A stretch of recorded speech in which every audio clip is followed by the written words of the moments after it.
बोलो श्री प्राणनाथ प्यारे की जय। बोलो श्री सतगुरु महाराज की जय। पन्ना धाम की जय। सर्व सुंदर साथ की जय। प्रथम लागू दो चरनी को छुड़ायो खिन आँख तली लालेड़िया जीव के ही जीवन इन पांव तले पड़ी रहूं। नजरी खोलो बातन पलना वालों निरखो नेत्रे मेरे जीव के यही जीवन मेरे जीव के यही जीवन।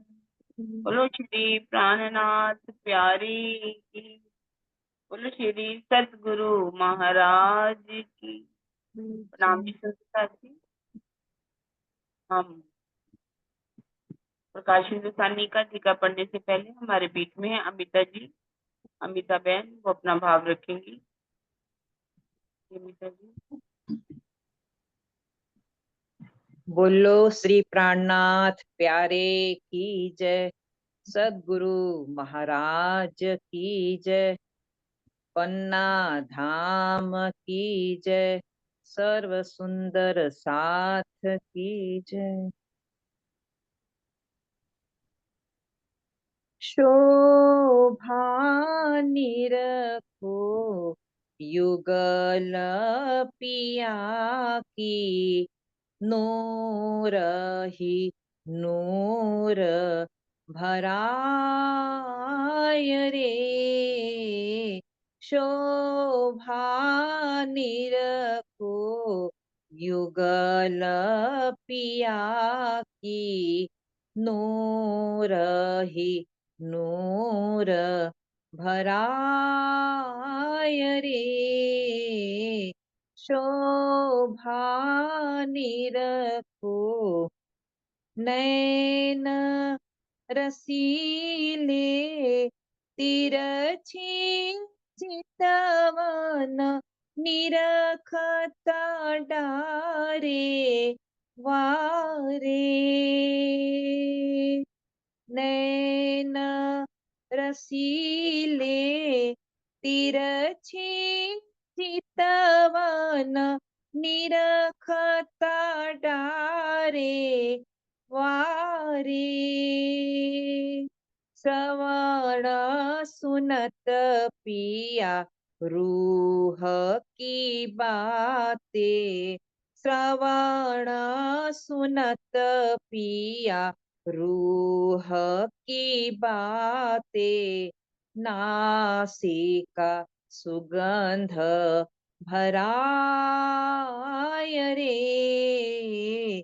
शोभा निरखो युगल पिया की नूर ही नूर भराय रे। शोभा निरखो मुखता बुललिए मुख मूरत मंद मंद मुस्काए रे। मुखता बुललिए मुख मूरत मंद मंद मुस्काए रे। आधे अधूर खोले पिया बोलत। आधे अधूर खोले पिया बोलत। रूहो से करे मीठी बात रे।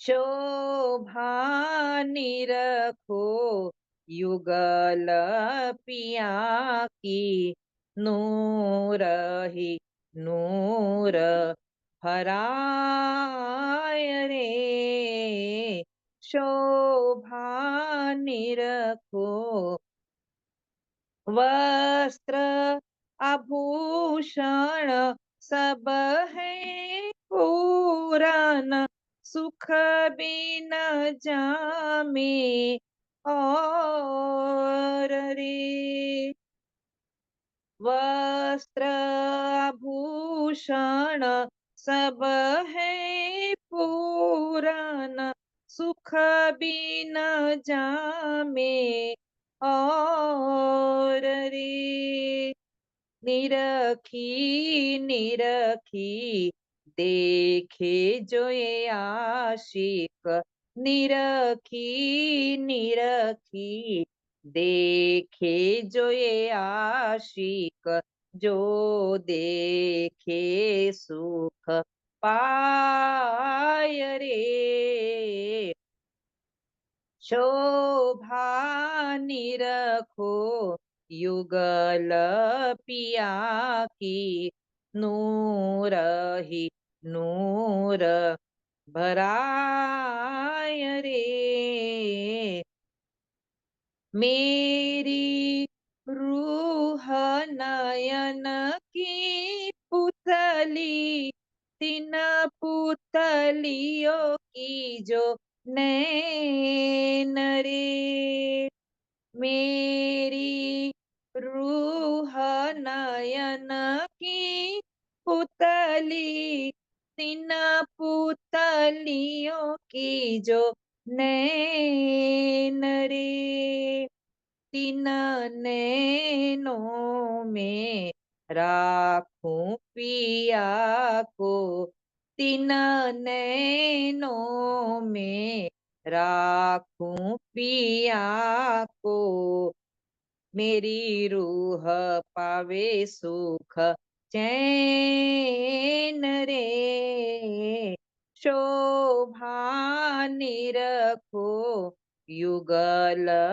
पिया की नूर ही नूर भराय रे शोभा निरखो युगल पिया की नूर ही नूर भराय रे नूर ही नूर भराय रे प्रणाम जी सब सुंदर साथ के श्री चरणों प्रणाम में कोटि कोटि प्रणाम प्रणाम जी प्रणाम जी। शोभा निरखो युगल पिया की नूर ही नूर बहराए रे मेरी रूप नैन की पुतली से जो नैन इनमें राखूं माशूक को तो मेरी रूप पावे सुख सुख से। अति सुंदर बहुत ही प्यारा भावों से भरा हुआ ये शोभा ध्वनि की शोभा को लिए हुए ये भजन आपने जो भाव रखा बहुत ही सुंदर। अब हम अपना शुरू करते हैं सुंदर साथ जी। कल हमने शुक्रवार को हमने सुंदर साथ को प्रबोध पढ़ा था कि सुंदर साथ को इंद्रावती जी की आत्मा कैसे प्रबोध दे रही कि जो सिरदार सुंदर साथ है वो धाम धनी के गुणों को ग्रहण करें। कहते गुण इतने हैं पर हमने रत्ती भर भी गुणों को ग्रहण नहीं किया क्योंकि इंद्रावती जी के धाम हृदय में युगल रूपा करके विराजमान हो जाते हैं। और अब वो कहते हैं कि ये सुंदर साथ जी आप सभी सुंदर साथ उनके गुणों को ग्रहण कीजिए। और इस राज्य तो हमारे शहर से भी नजदीक है तो धनी के चरणों के तले हम बैठे हुए हैं और सबके चरणों में प्रणाम करती हुई इंद्रावती जी कह रही है कि अब देर मत लगाओ धनी के चरणों को पकड़ लो उनकी शोभा को अपने धाम हृदय में बिता लो। कैसे सुंदर साथ को प्रबोध दिया आज हम पढ़ेंगे जीव को प्रबोध मीनू जी के द्वारा। हाँ जी सरोज दीदी 4 वाली हो गई थी सरोज दीदी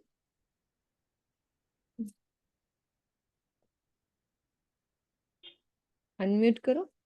एक सेकेंड। अच्छा, आपको नहीं दिया हुआ, एक सेकेंड, सॉरी।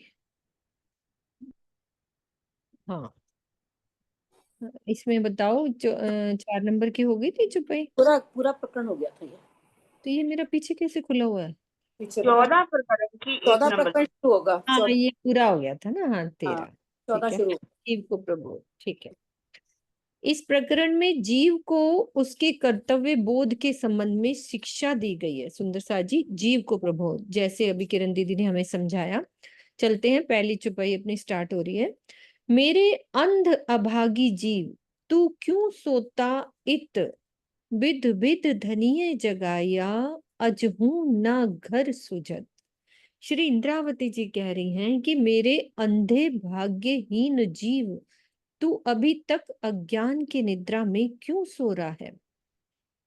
धामधनी ने तुझे अनेक प्रकार अर्थात वाणी, चर्चा और लीला से जगाया, फिर भी तुझे अभी तक निज घर की पहचान क्यों नहीं हुई है। आगे भी तय कहा कियो, चल गए पियू जब, अवगुण न देखे अपने, पियू मेहर करी फेर अब। अभी कुछ समय पहले जब प्रीतम का अंतर्ध्यान हुआ था, उस समय भी तूने कौन सा त्याग किया। तू अपने अवगुणों की ओर क्यों नहीं देखता, चिंतन करता, यानी क्यों नहीं चिंतन करता।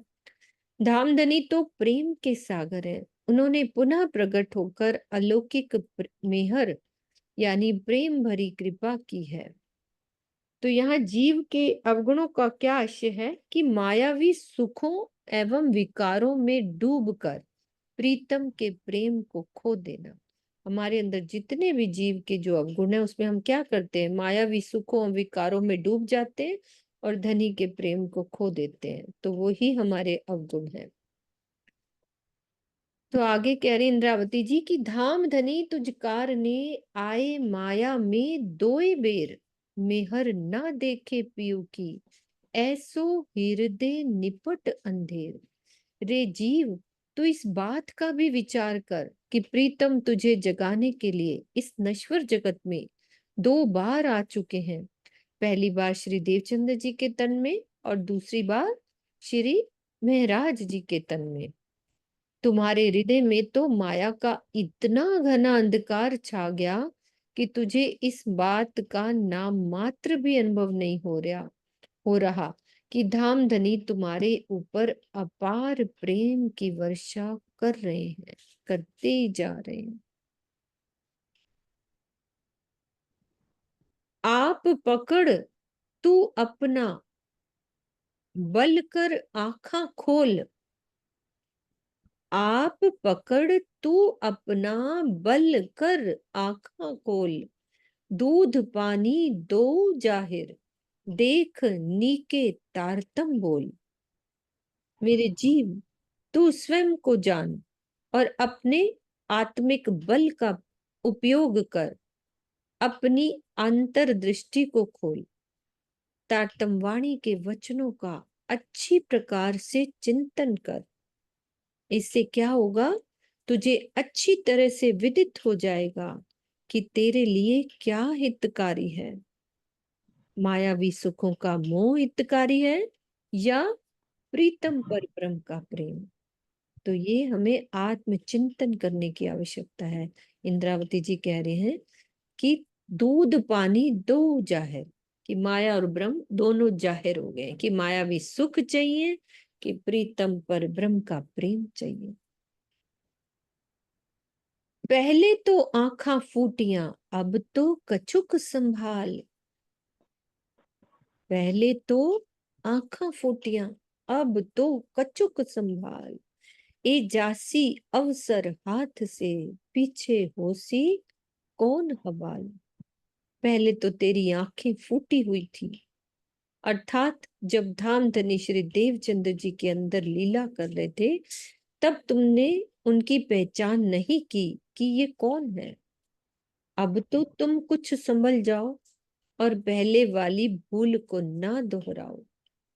अब वही धामधनी तेरे यानी महाराज जी के तन में बैठकर लीला कर रहे हैं। तू पूर्ण श्रद्धा समर्पण के साथ उनकी सेवा करके रिझा ले, अन्यथा जब ये सुनहरा अवसर चला जाएगा तो ये सोच लेना कि उस समय प्रायश्चित की अग्नि में जलने की तुम्हारी अवस्था क्या होगी।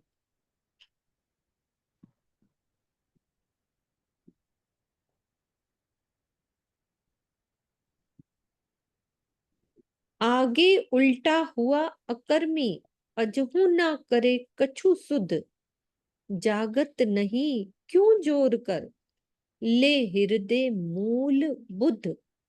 मेरे निष्क्रिय कर्महीन जीव, इसके पहले देवचंद्र जी के समय जो तू परम धाम के विपरीत ही राह अपनाता रहा, तुझे इस जागनी वेला में भी आत्म जागृति की कुछ सुध नहीं हो पा रही है।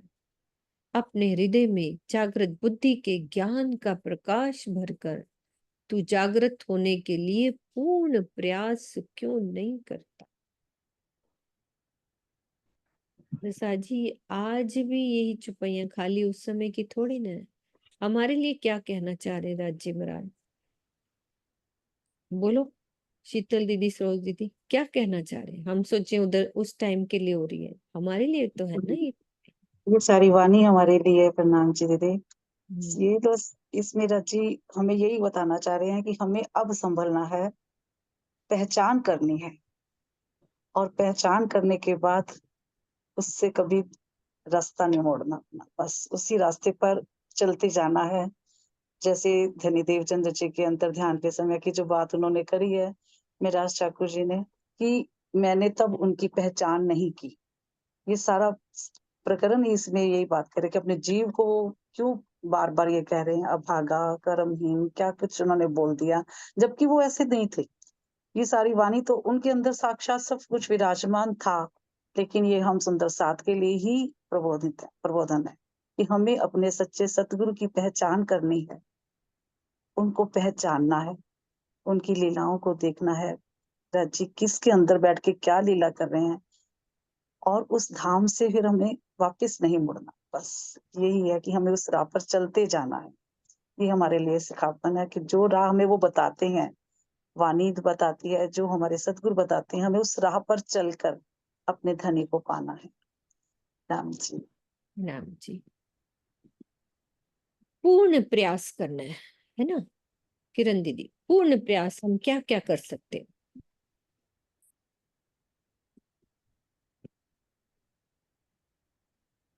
हमें तारतम्यवाणी का ज्ञान मिल गया, जागृत बुद्धि का ज्ञान मिल गया। अब हम पूर्ण प्रयास क्या करेंगे? उस वाणी को अपने जीवन के अंदर आत्मसात करेंगे, रहनी में उतारेंगे। अब राजी कहेंगे कि ऐसा तो वो आकर के साक्षात हम कहें कि वो हमें आकर के बोलेंगे। ये वाणी भी राज्य का हुक्म का ही स्वरूप है। राज्य का हुक्म है पूरी वाणी। अगर हम पूरी वाणी पढ़ें तो सारी वाणी के एक ही सार निकलेगा, हमारी आत्म को जागृत करना, हमें अपने धनी का दीदार करना। दीदार करने के लिए जो जो राज्य हमें वाणी में कह रहे हैं तो हमें करना ही पड़ेगा। अगर हमें वो कह रहे हैं कि चितवन करनी है तो करनी है। कभी भी ये नहीं सोचो, बड़ी अच्छी अच्छी बातें अगर ध्यान से हम पढ़े ना वाणी के अंदर, इतना स्वामी ने किताब जो चितवनी रहते हैं ना, क्या क्या नहीं हमें दे दिया कि कैसे आपकी आत्म जागृत हो सकती है, चितवन कैसे रख सकती है, चितवन कैसे करें, कैसे बैठें, कैसे। 3 बातें हमें कहा उन्होंने चितवन के लिए। पहले तो अपना आसन जो है वो सिद्ध करो। जब तक आज हमारा आसन सिद्ध नहीं हो रहा ना, हम कितना भी कर लें, हम अपने लक्ष्य की प्राप्ति नहीं कर सकते, हमारी आत्म जागृत नहीं हो सकती। पहला तो हमारा आसन ही, फिर हमारा एक लक्ष्य क्या है वो, उस पर हमारा पूरा फोकस होना चाहिए। हमें उस जिसकी दान कर रहे हैं उसकी धारणा क्या है हमारी, उस धारणा को, उस शोभा को, श्रृंगार को पूरी तरह से अपने हृदय में बसा लें। फिर हम आत्म स्वरूप बन जाएं। आत्मा के स्वरूप में जब तक हम पूरी तरह से नहीं रुकेंगे, उसको अपने जीवन में नहीं उतारेंगे, आत्मा का स्वरूप अपना नहीं मानेंगे, क्योंकि ये शरीर है ना, शरीर के गुण अवगुण तो हमें दिखते ही रहेंगे। चाहे यहाँ पर भी हम देखें, अगर वो देखते देवचंद्र जी के अवगुणों को देख लेते, अरे उन्होंने तो मेरा प्रणाम स्वीकार नहीं किया, मैं तो उनके लिए 5 साल तक अरब देश में चला गया, कितनी धूप थी, कितनी अंधेरी, यहाँ तक कि मुझे मारने की कोशिश की गई, कैसे मैं भाग करके निकला वहां से, क्या क्या नहीं मैंने किया, और यहाँ आए तो चोरी का इल्जाम लगा दिया।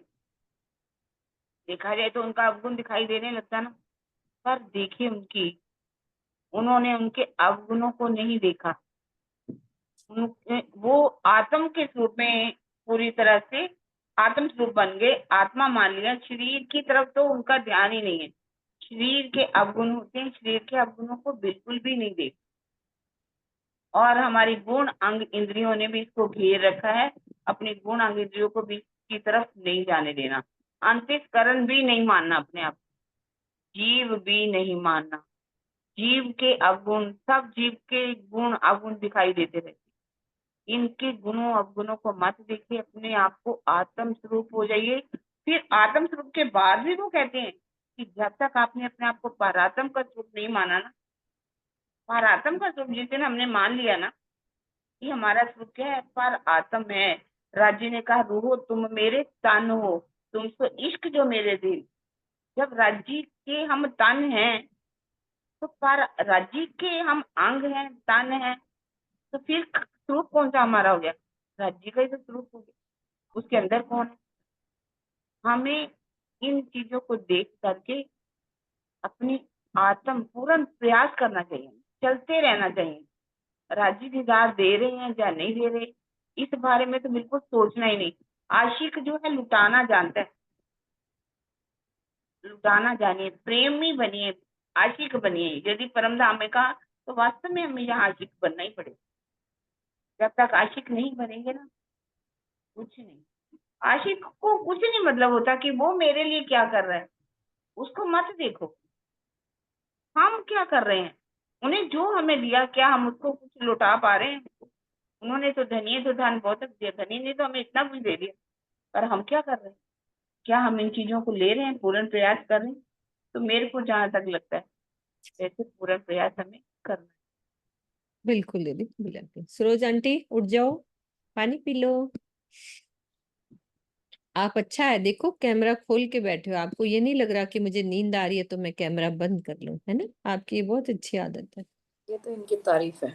बहुत अच्छी, ये बहुत भी अच्छी। हाँ वो क्या उनको गिर रही होंगी, पटक रही होंगी, वो फिर भी कैमरा खोल कैमरा के। ऑन है। सीखना है ना हमें ऐसे सुंदर सा। हम्म, पुकार सुनी दो पियो की, वतन दिखाया नजर, उठी ना अंग मरोड़ के, अब आई नजीक फजर। मेरी आत्मा, तूने दोनों तनों श्री देवचंद्र जी और श्री महाराज से होने वाली लीला में जागृत होने के लिए प्रीतम की प्रेम भरी पुकार सुनी। उन्होंने तारतम ज्ञान के प्रकाश में परमधाम की भी पहचान करा दी है। फिर भी तू मायावी नींद को छोड़कर जागृत क्यों नहीं हो जाती। अब तो तारतम ज्ञान का सूर्य उग जाने से प्रभात का उजाला भी फैलने लगा है। अब तो तारतम ज्ञान का सूर्य उग जाने से प्रभात का उजाला भी फैलने लगा है। अंग मरोड़ कर उठने का आशय क्या है, उठी ना अंग मरोड़ के, क्या आशय है, अंगड़ाई लेते हुए उठना। ये अवस्था नींद छोड़कर उठते समय होती है। तो उपरोक्त चौपाई के तीसरे चरण में उठी शब्द का प्रयोग है, जो ये सिद्ध करता है कि यहाँ आत्मा के लिए संबोधन है, जीव के लिए नहीं, कि यानी जीव के लिए नहीं है, आत्मा की बात हो रही है। उठी ना अंग मरोड़ के। तारतम देख विचार के, प्यू ल्याए बेर दोए, एती आग सिर पर जली, तू रया खांगड़ू होए। मेरे जीव, तू जरा इस बात का विचार करके देख कि प्रीतम तुझे जागृत करने के लिए दोनों तनों से 2 बार तारतम ज्ञान लाए। तुम्हारे सिर पर ज्ञानाग्नि की इतनी अधिक ज्वाला धधकी, किंतु तुम्हारे ऊपर इसका नाम मात्र भी प्रभाव नहीं पड़ा। भावार्थ में, एक में उपज्या तारतम, दूजे मिने उजास। 2 तारतम लाए ना, तो उसकी चौपाई है, एक में उपज्या तारतम, दूजे मिने उजास। प्रकाश हिंदुस्तानी 31 प्रकरण अभी हम पढ़ेंगे। 127 की चौपाई के आधार पर यही कहना उचित होगा कि श्री देवचंद्र जी के तन से एक चौपाई का तारतम ज्ञान अवतरित हुआ, जिसे वे चर्चा के द्वारा विस्तृत रूप प्रदान करते रहे। दूसरे तन से शेष 5 चौपाइयों के साथ विस्तृत रूप में संपूर्ण श्री मुखवाणी का अवतरण हुआ। सनंद ग्रंथ के अवतरण के साथ ही निजनाम श्री जी साहिब जी का प्रचलन हो गया, क्योंकि इस स्वरूप से वेद कतेब की दोनों धाराओं के ज्ञान की अमृत धारा प्रवाहित होनी प्रारंभ हो गई थी।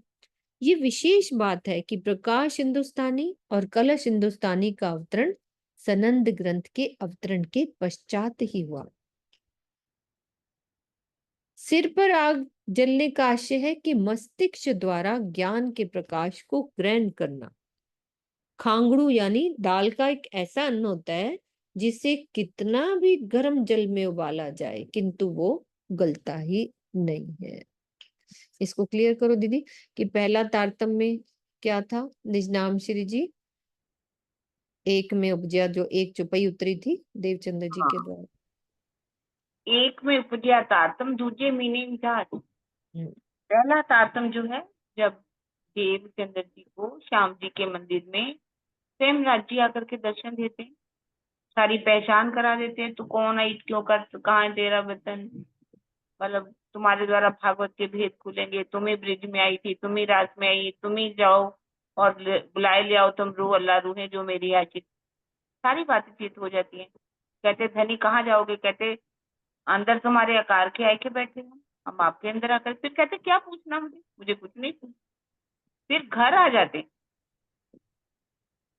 उनकी सुरता पूरे ब्रिज को देखती है, रास को देखती है, परम धाम में पहुंचती है, मूल मिलावा में पहुंचती है, सब कुछ उनको दीदार हो जाता है। उनके द्वारा अंदर से एक चौपाई उतरती है, निज नाम श्री कृष्ण जी अनादि अक्षरातीत, तो अब जाहिर वे सब विद वतन। उनके द्वारा एक ही चौपाई जो है उतरती। अब इसी बात को लेकर के ही झगड़ा रहता है। अब जब पहली किताबें हफ्सा में जाते हैं, ब्रिज पहला जो हमारी राग की वाणी उतरती है, उसमें भी निज नाम श्री कृष्ण जी, और जैसे ही प्रकाश गुजराती उतरती है उसमें भी निज नाम श्री कृष्ण जी है, खरतुक्ती उतरती है उसमें भी निज नाम श्री कृष्ण जी है, कलश गुजराती उतरती है उसमें भी निज नाम श्री कृष्ण जी है। लेकिन आगे की वाणी उतरती है सनंद। सनंद की वाणी कहाँ उतरती है, अनूप शहर में जाती है। अनूप शहर में सनंद की वाणी उतरती है। जब शेख बदल को ये सनंद ग्रंथ देकर के औरंगजेब को संदेश देना था, तो उस समय ये तारतम जो है उतर जाता है, निज नाम शिवजी साहिब जी, क्योंकि उस समय प्रकाश हिंदुस्तानी में उतर जाती है, कलश हिंदुस्तानी में उतर जाती है। प्रकाश हिंदुस्तानी के अंदर जो पहले ही 6 चौपाइयां हैं उसमें है निज नाम श्री शिवजी साहिब जी। क्योंकि शिवजी साहिब अर्थ क्या है, इसका सुंदर सा भाव ही नहीं समझ पाते। शिव जी का अर्थ क्या है, शिव जी का अनंत शोभा से युक्त, जिनकी अनंत शोभा हो। और साहिब तो एक अलंकारिक भाषा है। आपके भी पति आएंगे तो कहेंगे मेरे साहिब आने वाले, साहिब लगा दिया साहिब में। तो साहिब से एलर्जी हमें थोड़ी ना होनी चाहिए। फिर वो निजनाम शिरजी साहिब जी, क्योंकि सिपाहियां जो हैं उसके बाद जब जाते हैं जयराम भाई कंसारा के पास दीप बंदर में, वहां पर भी ये सिपाहियां उतर जाती हैं। श्यामा जी बरसत है सदा सर सूखे दातार बिनती, पांच सिपाहियां जो हैं उनके द्वारा ही उतरती हैं, जिसका वर्णन प्रकाश हिंदुस्तानी में पूरी तरह से आ जाता है। तो निज नाम श्री, यही दो कही तारतम, पहली सिपाही निज नाम श्री किशन जी, और बाकी जो सिपाहियां हैं निज नाम श्री जी साहिब वाली, वो सिपाहियां जो हैं बाद में उतरती हैं। और इसमें निज नाम श्री जी साहिब कहा गया क्योंकि शिरजी साहिब के नाम से तो आप सबकी जाग नहीं कर सकते। आप मुसलमानों के पास कृष्ण जी के नाम से लेकर के जाओगे तो कैसे जगाओगे शिरजी साहिब, क्योंकि कते पक्ष वाले भी, सरदार भी देखा जाए, क्रिश्चियन भी देखा जाए, तो वो साहिब ही कहते हैं। उसके हिसाब से ही जागनी करनी थी राज्य ने, तो निजाम शिरजी साहिब जी। हाँ, तो इसमें कोई वैसे कोई नहीं है, कोई भी चाहे कैसे भी चाहे, अगर वो कृष्ण जी भी कहना चाहता है तो कोई परंपरा के हिसाब से देखा जाए तो निज नाम श्री कृष्ण जी है। अगर वाणी का आधार लिया जाए, क्योंकि पहली चौपाई तारतम है और तारतम का भी तारतम वाणी के अंदर आ जाता है। आगे जितना भी उसका उजास होता है, उजाला होता है, तो वो सारी वाणी 18,758 चौपाइयां ही हमारे लिए तारतम है। ये 6 चौपाइयां को हम तारतम नहीं कह सकते, ये तो बीजभूत है, बीज है तारतम का। तो उसका विस्तार, एक बीज बो जाते हैं तो उसके बाद उसका कितना विस्तार हो जाता है। तो ये सारी 18,758 चौपाइयां जो है, इसको ही कहा गया है तारतम का उजास। नाम शिव जी साहिब। ठीक है सुंदर साथ जी, क्लियर हो गया। एक में उपजिया तारतम, दूजे मीने उजास। अच्छे से क्लियर हो गया। आगे चलते हैं। ये प्रकरण 14 हमारा कंप्लीट हो गया है, चौपाई 322। ठीक है, प्रकरण 15 शुरू हो रहा है।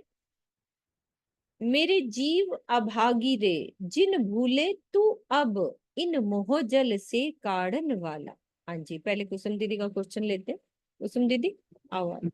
दीदी मेरे को ये डाउट है कि जो चार, एक के बाद 4 चौपाइयां थी वो तो दीप बंदर में उतरी, और एक लास्ट की चौपाई है वो उसमें अनूप चैर में उतरी, तो क्या मैं ठीक हुई या गलत हुई? किरण दीदी म्यूट है आपका, अनम्यूट करो पहले। हाँ, मैं देख रही हूँ। देखो, इसे ऐसा है कि इसको जब रखा गया वाणी के अंदर, दीप बंदर में उतरी, ये बात ठीक है, 5 चौपाइयां ही वहां पर उतर गई। नहीं दीदी, लेकिन 4 मतलब मेरी नॉलेज के हिसाब से 4 चौपाइयां दीप बंदर में उतरी थी, और जो छठी चौपाई है वो अनूप चैर में उतरी थी। देखिए, जो पहली चौपाई है ना, इससे पहले हाँ, क्या थी, मुझे नाम क्या कहते श्री हैं, कृष्ण। देवचंद्र जी सत्य, देवचंद्र हाँ जी वो, सत्य। देवचंद्र जी सत्य थे, तो हाँ उसको वो भी तो बदल दिया एक, गया। देखा वो जाए एक वहां भी चौपाई। बदल दिया गया। हाँ उस जी, चौपाई जब प्रकाश हिंदुस्तानी की 6 चौपाइयां रखी गई ना, तो वहां हाँ पर जी। इनका पूरा ही लिख दिया गया अच्छा, अनूप जैन के अंदर। इससे सूर्य पहले देवचंद्र जी सत्य थे लिखा हुआ था, तो देवचंद्र जी हाँ को भी बदल दिया गया। श्यामा जी वर सत्य। हाँ, नहीं वो एक चौपाई तो उधर उतरी थी, लेकिन जो हाँ जी, 4 बंदर में और जो छठी चौपाई थी अनूप चैर में। हाँ बिल्कुल ठीक। ठीक है ना ये? ये उतर वहां गई थी, लेकिन वाणी के अंदर जब रखा गया ना, तो वो अनूप शहर के अंदर रखी गई। ठीक है दीदी, प्रकाश हिंदुस्तानी का टीका हुआ, ठीक है ना। ठीक है दीदी। हाँ जी। मेरे जीव अभागी रे, जिन भूले तू अब, इन मोहजल से काढ़न वाला, ऐसा न मिलसी कोई कब। मेरे हत भाग्य भाग्यहीन जीव, तू इस समय अपने प्रीतम परब्रह्म को ना भूल। तू इस रहस्य को अच्छी तरह से जान ले कि इस भव सागर से निकालने वाला परब्रह्म श्री प्राणनाथ जी के अतिरिक्त अन्य कोई भी नहीं, और न भविष्य में अन्य कोई उनका स्थान ले सकता है। तू गुण, ए गुण तू याद कर, ए गुण तू याद कर, जो किए अनेक सजन। तू क्यों सूता जीव अभागी, देकर साहिबी मन। रे मंद भाग्य जीव, प्रीतम ने तुम्हारे ऊपर अनेक प्रकार से अपनी प्रेम भरी कृपा की वर्षा की। तू उनके इस गुण को क्यों नहीं याद करता? तू मन को इतना अधिक स्वामित्व देकर अर्थात मन के अधीन होकर माया की गहरी निद्रा में इस प्रकार क्यों सो रहा है? यद्यपि शरीर, इंद्रियां, अंतःकरण, मन, चित्त, बुद्धि और अहंकार, अंतःकरण में आता है मन, चित्त, बुद्धि और अहंकार आदि जीव के ही अधीन होते हैं, किंतु जब इंद्रियां मन की तृष्णाओं के भोग में डूब जाती हैं, तो जीव असहाय अवस्था में मूक दर्शक की भांति प्रतीत होता है। इसे ही मन को स्वामी बनाने की बात से दर्शाया गया है।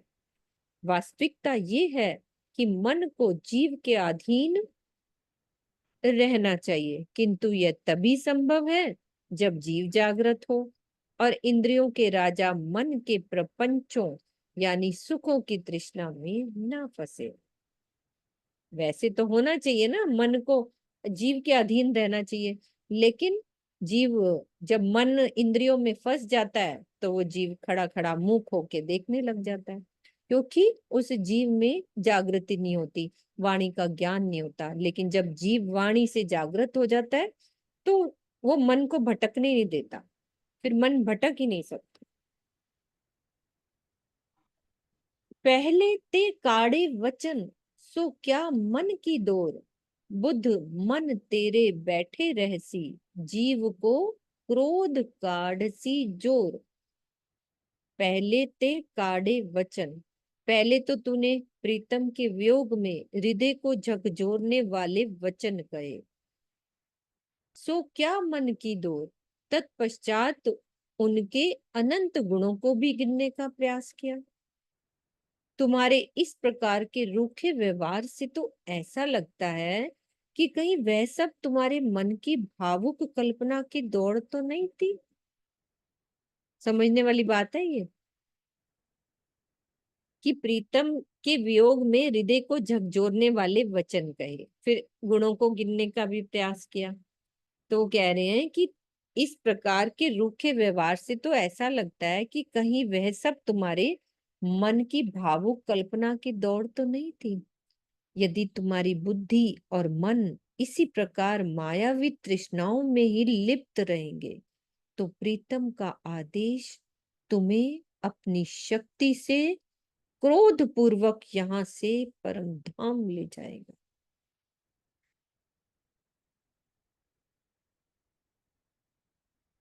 ध्यान से सब समझे, ये बहुत कुछ कह रहे हैं, क्या कहना चाह रहे?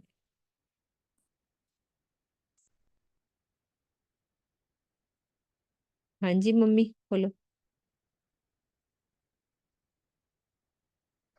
मुझे एक बात समझ नहीं आई।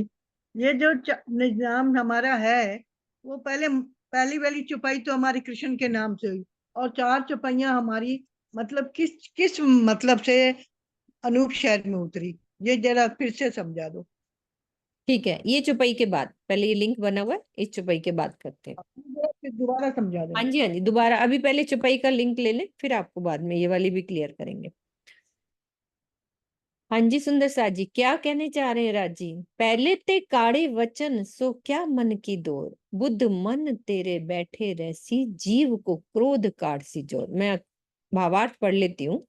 यद्यपि अक्षरातीत की कोई भी लीला क्रोध वाली नहीं होती, किंतु इस प्रकार के कथन का भाव ये है कि यदि जीव निरंतर माया में ही फंसा रहता है और बार बार प्रबोधित करने पर भी अपने में कोई परिवर्तन नहीं लाता, तो उसकी इच्छा, माया में फंसे रहने की जो इच्छा है ना, उसके विपरीत उसे बलपूर्वक माया से निकाला ही जाता है। यही वाला समझ में आ रही थी बात, जो भावार्थ में क्लियर हो गई कि राजी बलपूर्वक माया से निकालेंगे ही निकालेंगे, हम कितनी भी कोशिश करें माया में फंसे रहने की। हाँ जी अनु दीदी। प्रणाम जी। मैं आप इस चौपाई से मेरे मन में यही भाव आ गया कि जैसे सरकार श्री प्रबोधते थे ना जोश में आकर, वैसी बात आ गई इसमें राम जी। मतलब राजी राजी बहुत पोजेसिव है ना, वो हमें फंसने थोड़ी ना देंगे माया में। इसमें ये बताया गया ना कि जैसे शिव जी ने पहले वियोग के लिए इतना इतना विरह के प्रकरण जो दिए, वो भी जीव भाव में बताया, और उसके बाद जो गुण गिने वो भी जीव, जबकि उनके अंदर साक्षात धन्य विराजमान थे। तो उसकी यही बस कह रहे हैं कि जीव भाव में जब तक रहोगे तो ये भी एक मतलब गुनाह है, आत्म भाव में आना है। अगर नहीं आएगा, माया में फंसा रहेगा, माया में फंसे होने के कारण जीव भाव में ही रहेगी आत्म। तो मैं जैसे तैसे मर्जी आपको वहां पकड़ कर ले ही जाऊंगा, चाहे जैसे भी लेके जाऊं। यही मुझे तो ऐसे भाव लग रहा है इसमें, जैसे ना वो पीछे वाली मेन चौपाई बात में ये है आया कि ना, वो हमें खाड़गु। माया में फंसने नहीं देंगे। यदि हमारी हाँ, माया में फंसने की इच्छा है तो क्रोध से भी निकाल लेंगे, जबरदस्ती कोई ना कोई कारण बना के राजी निकाल देंगे। अनिल भैया। प्रणाम जी दीदी, प्रणाम जी सुंदर साथ जी। जो आज सुबह हमारी बात हुई कि हमारे बच्चे माया में हाँ, ही बस घुसे रहते हैं, सही बात। तो उसको बाहर निकालने के लिए हम क्या क्या करते, राज्य की तरफ मुड़ने के लिए हम क्या क्या नहीं करते। लेकिन जब तक वो नहीं आता तो हमें पता है कि भाई हमें जो मिला है वो तुम भी लो, तुम भी जागृत हो जाओ और इस दुनिया के भव फेरे में से आप भी निकल जाओ। तो जो जीव पर आत्म बैठी है, या राजी महाराज तो कहते हैं कि जीव टल होसी आत्म, यानी सबको यहाँ ये अवसर मिला है कि जो ब्रह्म ज्ञान लेकर अपने अपने जीव को ये भवसागर से पार कर सकता है। लेकिन जीव पर आत्म बैठी है, वो ही अंधेरी नींद में सो रही है। उन जीवों के लिए ही ये बात कही है, बार बार धनी कुछ न कुछ करके उसे जगाने की बात कर रहे हैं। प्रणाम वो जी। निकाल ही लेंगे भैया। कोई निकाल ही अच्छी बात लेंगे। के लिए क्रोध करना कोई बुरी बात नहीं है, अच्छी बात के लिए क्रोध किया जाए तो नहीं उसके लगता है लिए। ना। हाँ, प्रणाम जी, तो प्रणाम। ये प्रीतम का वियोग और गुणों हाँ का जी गिनना, सीमा ये दीदी। जीव भाव ही बताया गया ना। ये भी कहते जीव भाव ही करता है ये सब जी। सीमा दीदी। बस एक बात शेयर करूंगी। मेरी मम्मी ऐसे कहा करती थी कि बेटा जाग जाओ, बेटा सुन लो, कुछ तो सुनो, कुछ तो वाणी को पढ़ो। मैं नहीं सुनती थी तो मम्मी कहती थी अगर तुम प्यार से नहीं आओगे तो राज्य को थप्पड़ मारने भी आते हैं। बिल्कुल। बिल्कुल सीमा दीदी। सही बात है। आप बिल्कुल उस ठीक समय बोला आपने। उस समय अक्ल नहीं थी तो मैं सुबह पता क्या कहती थी, मम्मी एक बात सुनो, आप हमारे राज्य को विलन मत बनाइए। जैसे वही माओ तो जी भाई को बनाते हो, थप्पड़ लगाकर यही तो उनको आप ले बोलते आए। हो कि वो प्रेम का प्रतीक है, वो प्रेम ही प्रेम करते हैं, और इधर बोलते हो थप्पड़ मारेंगे। ऐसा नहीं कहते मम्मी। लेकिन अब वो थप्पड़ भी अच्छे लगते हैं, अब दिल करता है कि थप्पड़ ही पड़ते रहें, तभी हम सुधरेंगे, ऐसे नहीं सुधरेंगे। हाँ जी चांद।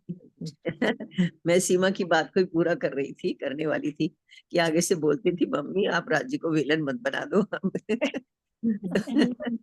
तो राज्य तो हमारे वही है ना, सीधे सीधे आ जाओ, नहीं तो सरकार बोलते थे थप्पड़ मारने भी आते हैं हाथ उनको। गोडे तुड़वा के लाऊंगा, ये हाँ, बोलते जैसे लालदास जी को लगे थे थप्पड़, सब कुछ खत्म हो गया, कुछ नहीं बचा, पर ना जाना लालता पड़ता। जी ने ऐसा कुछ किया नहीं था। क्या मावजी भाई नहीं। को भी थप्पड़ मारा था ना, हाँ, हाँ कोई जी भाई। थप्पड़। चांटा लगा था उनको भी। हाँ जी मम्मी, आप खोलो, बारी बारी से सब खोलेंगे। हाँ जी मम्मी, अनम्यूट करो। एक बार दोबारा समझा दो जरा। हाँ जी, वो किरण ये बात कह रहे हैं कि यदि माया आप सीधे तरह आ जाओगे तो अच्छी बात है, नहीं तो राजी क्रोध से हमें माया से निकाल ही लेंगे, यानी वो निकाल ही लेंगे कैसे भी करके। ठीक है। प्रणाम हाँ जी जी दीदी। हाँ जी। प्रणाम जी दीदी, एक बात और याद आ गई, सरकार से की बात आई तो हम्म। सरकार से कहते थे कि पंडा यहाँ जब शिविर लगती है तो 7 दिन आप नहीं आते। अब मेरा व्यापार है, मेरा धंधा है, मेरे ये सब कुछ है, तो आप नहीं आते तो कोई बात नहीं, ऐसा एक्सीडेंट करवाऊंगा कि हॉस्पिटल 15 दिन के लिए जाओगे। मेरे साथ तो ये तो हुआ सब भी कुछ था। सेम ही हुआ था। हाँ, कि सरोज दीदी वो बाद में करेंगे वो वाली बातें। हाँ जी सरोज दीदी, ये तो हमारे साथ प्रैक्टिकल हुआ था। मैं वही तो कह रही, सरकार श्री की एक बात और याद आई मुझे, अनिल बहन जैसे बताई तो। सरकार श्री बताते थे ना कि माँ बच्चे को जब दवाई देती है ना, दवाई लेता नहीं है बच्चा तो नाक पकड़ लेती है, नाक पकड़ ले कुछ तो अंदर जाए। यही हाल है हमारे वो अंदर भी पकड़ तालू रुके। दवाई पिला रहे हैं जबरदस्ती। हम्म, नहीं वो तो तो धीरे एक्शन करते थे तो बहुत अच्छे लगता था, बहुत सरकार श्री अच्छा एक्शन लगता करके है। बताते थे। करके बताते थे ऐसे करके बताते थे, एक घूंट भी चला जाए अंदर तो कुछ तो पैर जाए। उठाते थे, हाथ पकड़ते थे। हाथ पकड़ते थे। अब राजी वही कर रहे हैं। वही कर रहे हैं अवरत जी। ठीक है सुंदर सा जी, चलते हैं आगे अपन। हो गया क्लियर ये वाली चुप्पी? मम्मी आपकी बात ना, मैं क्लास पहले 2 मिनट खत्म करके फिर वो भी क्लियर करते हैं, तारतम वाली बात, ठीक है। जीव तू क्यों होत है निलज, तोहे अजू ना लगे घाय, याद करके पियो को क्यों ना उड़े अरवाए। मेरे जीव तू इस प्रकार माया में लिप्त होकर निर्लज क्यों होता जा रहा है? तेरे हृदय में विरहा प्रेम की पीड़ा क्यों नहीं हो रही है? प्रीतम अक्षरातीत की प्रेम भरी याद में तू अपने इस नश्वर तन का परित्याग क्यों नहीं कर देता?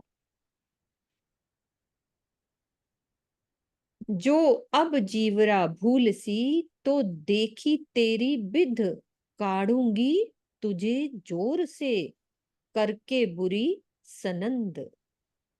रे जीव, अब मैंने तुम्हारी वास्तविकता जान ली है। तू अब तक प्रीतम को भुलाता रहा है, किंतु यदि अब उन्हें नाम मात्र भी भुलाने का प्रयास करेगा तो याद रख, तुझे विरहा की भट्टी में डालकर बुरी तरह तड़पाऊंगी और तुझे बलपूर्वक माया जाल से निकालूंगी। तो ये जीव और आत्म की बातें हो रही हैं, है ना, अंदर से, कि ऐसे तुझे करूंगी, ऐसे करूंगी।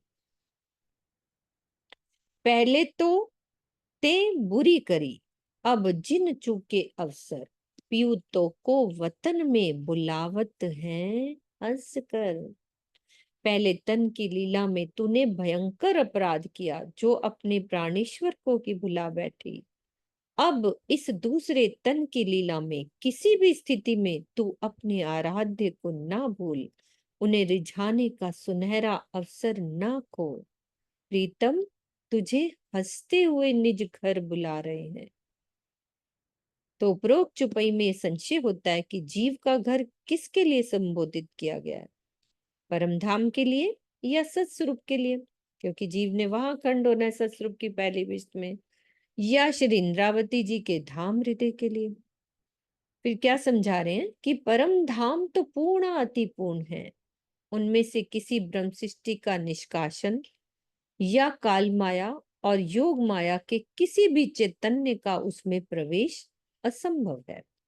सत्स्वरूप में भी उसका प्रवेश तभी होगा जब जागनी लीला समाप्त हो जाएगी तथा इस ब्रह्मांड यानी इस वाले सौर मंडल का प्रलय हो जाएगा। वस्तुतः श्री इंद्रावती जी का हृदय ही वो धाम है जिसमें विराजमान अक्षरातीत उनके जीव को जागृत होने के लिए पुकार रहे हैं। यदि यह कहा जाए कि श्री इंद्रावती जी के जीव के द्वारा धारण किए गए तन में ही तो धामधनी विराजमान है, पुनः उस जीव को जागृत करने के लिए बार बार पुकार क्यों लगाई जा रही है?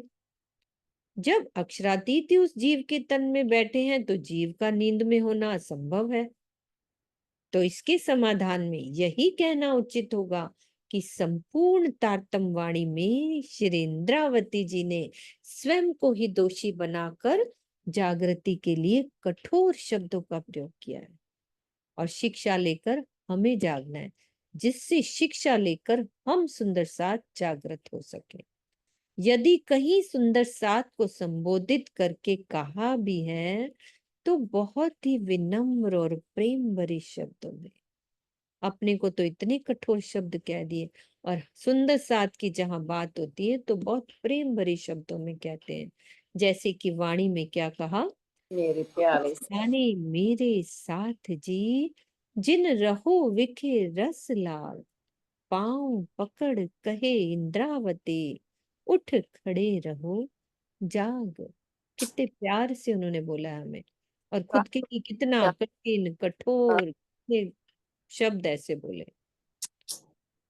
तो श्री इंद्रावती जी की जीव ने तो स्वयं को हवसे में विरहा की प्रचंड अग्नि में तपाया ही है, किंतु जहां भी उसे ऐसा करने के लिए कहा जा रहा है वहां हम सुंदर साथ को समझना चाहिए। कोई भी चौपाई आए तो हम समझे ये सिर्फ हमारे लिए है, कि ये परोक्ष रूप से हमारे लिए ही कहा गया है, उनके लिए कुछ भी नहीं है, ये सब हमारे लिए है।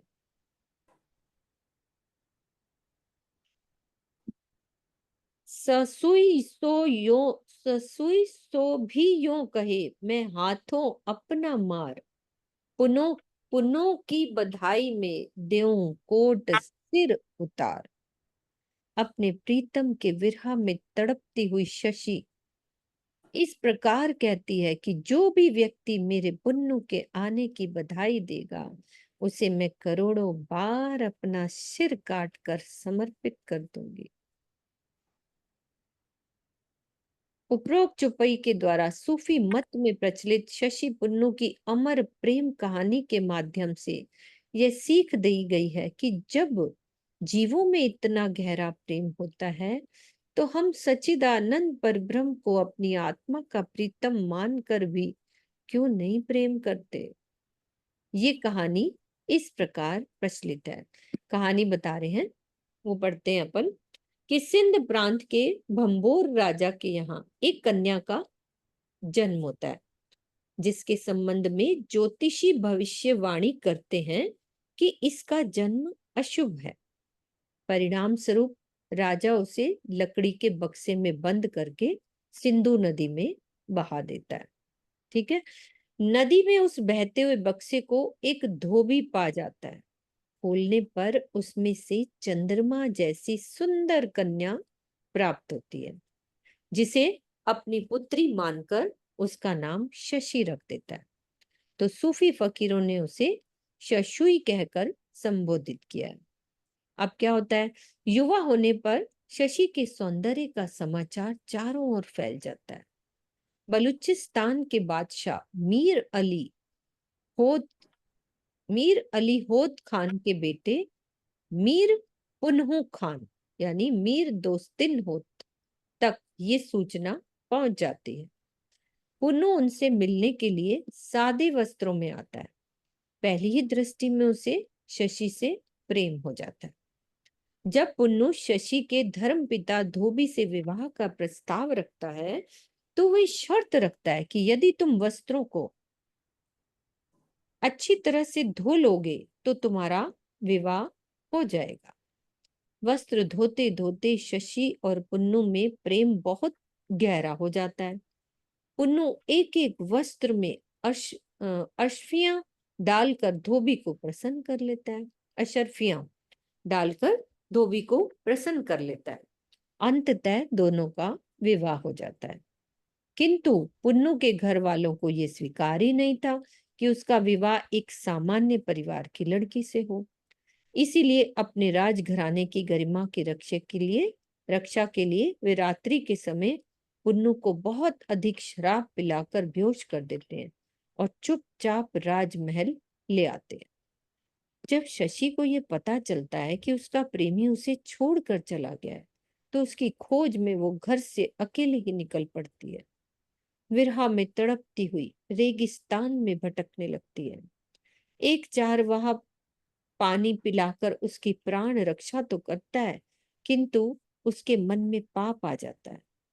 फलस्वरूप अपनी पवित्रता की रक्षा के लिए वह वहां से भाग जाती है और रेगिस्तान में पुन्नु को पुकारते पुकारते अपना तन छोड़ देती है। तो पूर्वोक्त चौपाई में पुन्नु के आने की बधाई का समाचार लाने वाले के लिए अपने सिर को करोड़ों बार न्यौछावर करने की बात यहाँ पर घटित होती है। इधर प्रातःकाल जब पुन्नु की नींद टूटती है तो वो भी शशि की याद में अपने राजमहल को छोड़कर भाग निकलता है। उसे खोजते खोजते वो भी उसी रेगिस्तान में वहां पर पहुंच जाता है जहां उसे वही चरवाहा मिलता है जिसने शशि को पानी पिलाया था।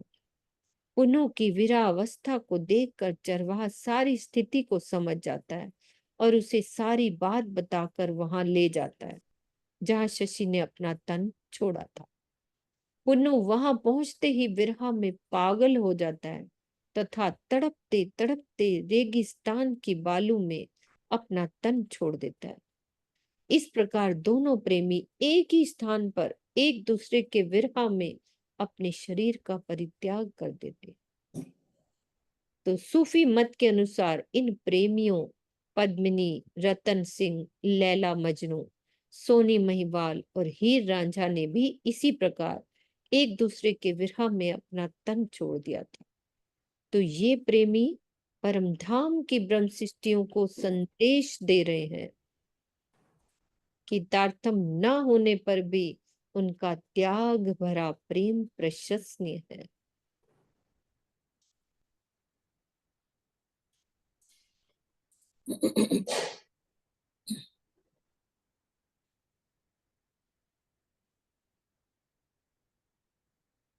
हाँ जी मम्मी, क्या कह रहे हो? मैं कह रही है इस माया के जगत के प्रेमी एक दूसरे के कितने पवित्र प्रेम में रहे हैं, तो हमारा तो परम धाम का नाता है। तो बिल्कुल। हमें तो ऐसा होना चाहिए कि इस माया को छोड़ के राज्य से प्यार करें। इतनी कहानी हमारे लिए रखी गई है सर।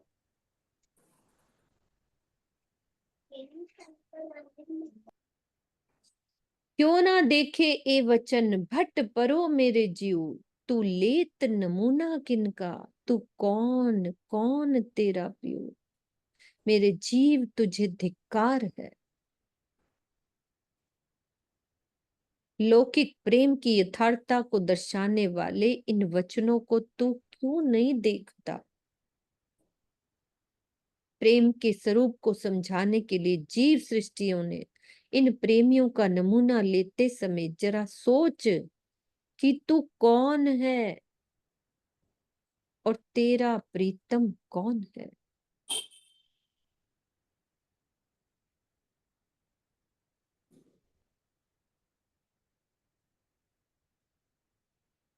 जीव सृष्टियों के प्रेमियों में शशि पुन्नु, हीर रांझा, सोनी महिवाल, लैला मजनू आदि ने एक दूसरे के वियोग में अपना शरीर छोड़ दिया। ये कोई महामानव या ऋषि मुनि नहीं थे, बल्कि हृदय के सर्वस्व प्रेम को इन्होंने एक दूसरे पर लुटा दिया था। इनका अध्यात्म से कोई नाता भी नहीं था। इसके विपरीत श्री महाराज जी के जीव पर परमधाम की इंद्रावती की आत्मा विराजमान है और तारतम ज्ञान के प्रकाश में उसे अक्षरातीत की भी पहचान हो चुकी है। ऐसी स्थिति में श्री महाराज जी का जीव संसार में अक्षरातीत के बिना कैसे रह पा रहा है, ये सबसे अधिक अचंभित करने वाली बात है। क्या उसके प्रेम का स्तर जीव सृष्टि के पूर्वोक्त प्रेमियों से भी निम्न है?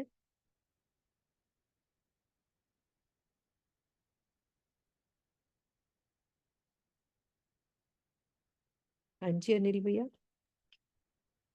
प्रणाम जी दीदी, प्रणाम जी सुंदर साथ जी। जो शशि पुन्नु की जो कहानी आती है तो वो तो हम तो अलग तरह से कि वो तो कच्चे पानी के घड़े पर बैठ कर गई और डूब गई, ऐसी कहानी है। तो ये कहानी और ये कहानी अलग है। वो सोनी महिवाल की है, हीर रांझा की है। महिवाल की है भैया। महिवाल की है, हीर वो हीर रांझा की रांझा है, से। सोनी महिवाल।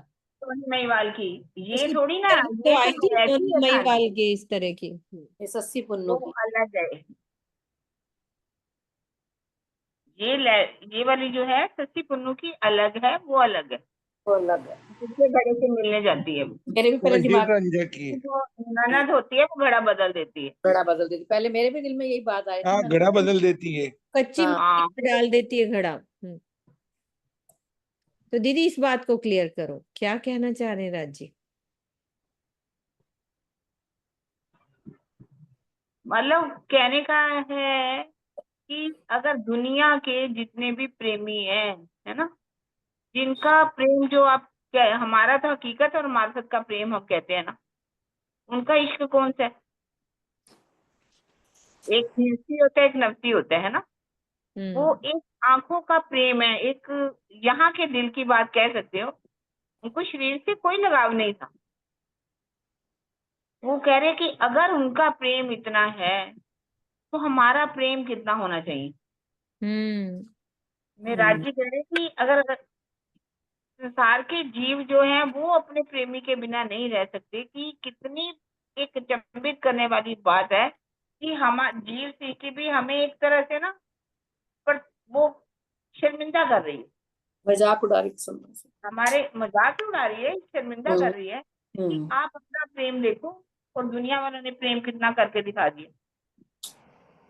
और हम लोगों को इतनी पहचान हो गई, परम धाम के एकांत सुखों की बात करते हैं, शोभा श्रृंगार की बात करते हैं, उनके वस्त्रों की बात करते हैं, एक एक अंग का वर्णन करते हैं, सागरों का वर्णन करते हैं, कितना कुछ वर्णन करते हैं। फिर भी बताइए, हाँ हमारा प्रेम कितना होना चाहिए?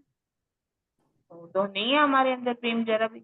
हमारा हृदय तो कठोर हो चुका है, रूखा है, रूखा, जिसके अंदर प्रेम नाम की कोई भी बरसात नहीं है। आखिर के समय भी बहुत शर्मिंदा होना पड़ेगा हमें। दुनिया के ये प्रेमी खड़े होंगे ना, जहाँ पर सारे गौतम बुद्ध हो, विवेकानंद हो, या रामकृष्ण परमहंस हो, सब खड़े होकर के कहेंगे कि आपके पास तो परम धाम का ज्ञान था, आपने कौन सी कुर्बानी दी? और वास्तव में हम कोई कुर्बानी नहीं दे पाते, कुछ भी नहीं कर पाते जो हमें करना है। इसी बात को ये उन्होंने वाणी के अंदर ये शशि पुन्नू का प्रसंग लेकर के हमें कहा गया है, शर्मिंदा किया गया कि आप भी कुर्बानी करना चाहिए, आप भी अपने प्रीतम के ऊपर कुर्बान हो जाओ। फिर से धनी द्वारा तन धारण करके विराट जी के अंदर, इंद्रावती जी के तन के अंदर विराजमान होते हैं। तो पहचान करने की बात है ना, उसकी पहचान करने के लिए, ठीक है ना। हाँ प्रणाम जी, जी। कृष्णा दीदी कुछ बोल रही। हाँ जी मम्मी, 1 मिनट। प्रणाम जी। एक जगह मैं उस दिन वाणी में पढ़ रही थी कि राज्य कह रहे हैं जी, मतलब कि वहां के जो परम धाम के जो जीव है वो भी राज्य से इतना प्यार करते हैं और वहां का कण कण इतना प्यार करता है। तो हम ब्रह्म सृष्टियों को कह रहे हैं कि तुम उनसे भी गई गुजरी हो गई हो, कि तुम मतलब कि तुम इतना, तुम्हें जगा रहा हूँ, इतना तुम्हें समझा रहा हूँ, फिर भी तुम नहीं समझ रही हो। मतलब उनसे भी हम बेकार हो गई हैं कि उनके वहां के परम धाम के जीव जंतु जितने भी है, पशु पक्षी, मतलब वो इतना राज्य से प्यार करते हैं, जबकि वो हमें रिझाने के लिए कितना करते हैं, सखियों को वहां पर कितने कितने कर्तव्य दिखाते हैं। तो उस वाणी में आ रहा था कि तुम तो उनसे भी गई गुजरी हो, वहां के पशु पक्षियों से भी, हाँ ऐसी जी, तुम्हारी हालत है। प्रणाम जी। प्रणाम जी।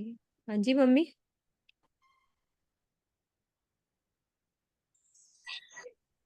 हाँ जी किरण जी, मेरे को ये क्वेश्चन का आंसर दो। अभी दे रही हूँ मम्मी, 1 मिनट, बस चौपाई दोहराते फिर देते। 1 सेकंड रुको। सुंदर सा जी, टाइम हो गया, चौपाई दोहराते। किरण दीदी आप 2 मिनट इनको समझा देना, ठीक है। क्यों ना देखे वचन भट परो मेरे जीव, तू लेत नमूना किनका, तू कौन कौन तेरा पीयू, तू कौन कौन तेरा पीयू। बोलो श्री प्राणनाथ प्यारे की जय, सतगुरु महाराज की जय।